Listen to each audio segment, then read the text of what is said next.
নমস্কার বন্ধুরা, তুমি কি ভাবছো দোকানের মতন পারফেক্ট চকলেট পুডিং বানাতে অনেক ঝামেলা, ওভেন, মিক্সার আর দামি উপকরণ লাগবে? না, একদমই না।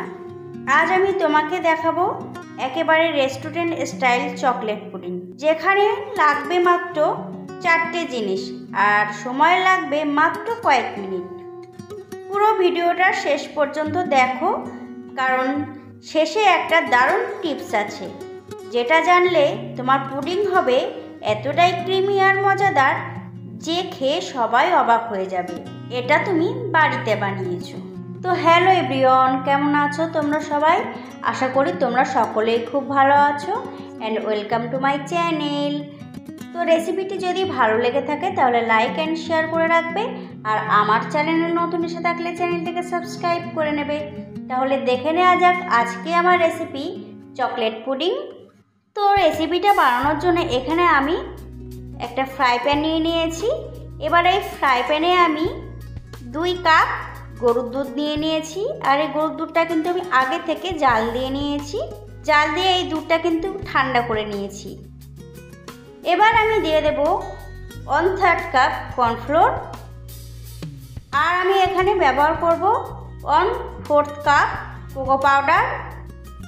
যেহেতু চকলেট পুডিং সেজন্য আমি এখানে কোকো পাউডার ব্যবহার করেছি।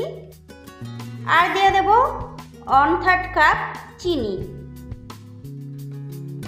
এবার আমি সবকটা উপকরণ খুব ভালো করে মিশিয়ে নেব। আমি কিন্তু হুইস্কের সাহায্যে উপকরণটা খুব ভালো করে মিশিয়ে নিয়েছি। আর এই পুডিংটা বানানোর জন্য আমি একটা মোল্ড নিয়ে নিয়েছি। এবার এই মোল্ডটাকে আমি খুব ভালো করে একটু তেল ব্রাশ করে নেব। তো সব জায়গায় কিন্তু খুব ভালো করে তেলটা ব্রাশ করে নিতে হবে, তাহলে কিন্তু পুডিংটা ডিমোল্ড করার সময় খুব সহজেই বেরিয়ে আসবে। তো মোল্ডটা কিন্তু আমার তেল ব্রাশ করা হয়ে গেছে। এবার আমি এটাকে সাইড করে রাখবো। এবার আমি যেই উপকরণগুলো খুব ভালো করে মিশিয়ে নিয়েছিলাম সেই ফ্রাই প্যানটা এবার আমি ওভেনে বসিয়ে দেব। আর এটা কিন্তু অবশ্যই লো আছে, খুব ভালো করে জাল দিতে হবে। তো আমি লো আছে হুইস্ক দিয়ে নাড়তে থাকছি আর জাল করে নিচ্ছি। এটা কিন্তু নাড়ানো বন্ধ করা যাবে না, যেহেতু আমি কর্নফ্লোর দিয়েছি সেই জন্য খুব তাড়াতাড়ি কিন্তু এটা ঘন হয়ে আসবে। তো দেখতেই পাচ্ছ পুডিংটা কিন্তু আস্তে আস্তে ফুটে উঠতে শুরু করেছে। এই সময় কিন্তু আমি খুব ভালো করে নেড়েচেড়ে একটু জাল দিয়ে নেব। তো দেখতেই পাচ্ছ আস্তে আস্তে কিন্তু এটা ঘন হয়ে এসেছে। যেহেতু আমি কর্নফ্লোর ব্যবহার করেছি, এখানে কিন্তু কোনো রকম আগার আগার পাউডার আমি ব্যবহার করব না।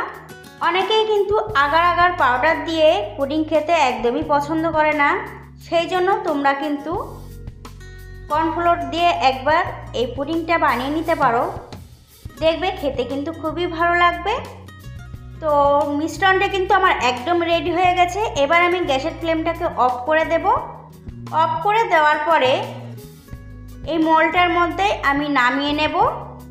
এটা কিন্তু গরম থাকতে থাকতেই নামিয়ে নিতে হবে, ঠান্ডা হয়ে গেলে কিন্তু জমাট বেঁধে যাবে।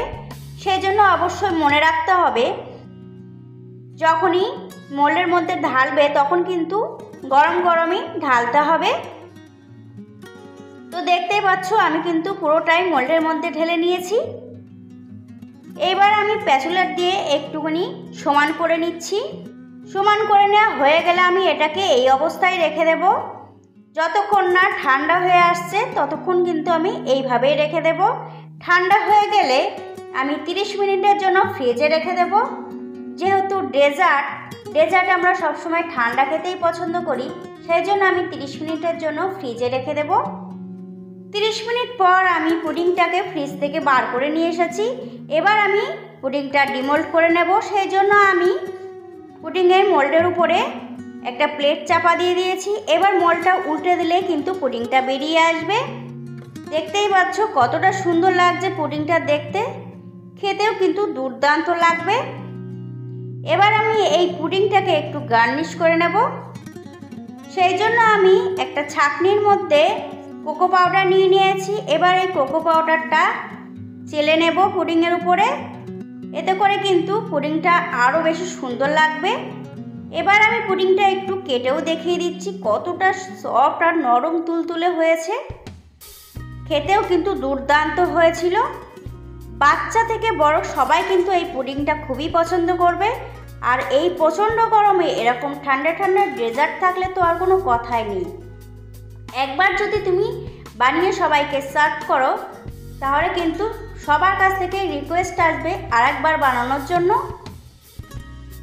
তাহলে বন্ধুরা, রেসিপিটা তোমাদের কেমন লেগেছে অবশ্যই কিন্তু আমাকে কমেন্টে জানাতে ভুলবে না। ভালো লাগলে অবশ্যই কিন্তু একটা লাইক করে দেবে।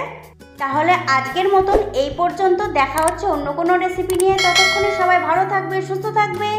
নমস্কার।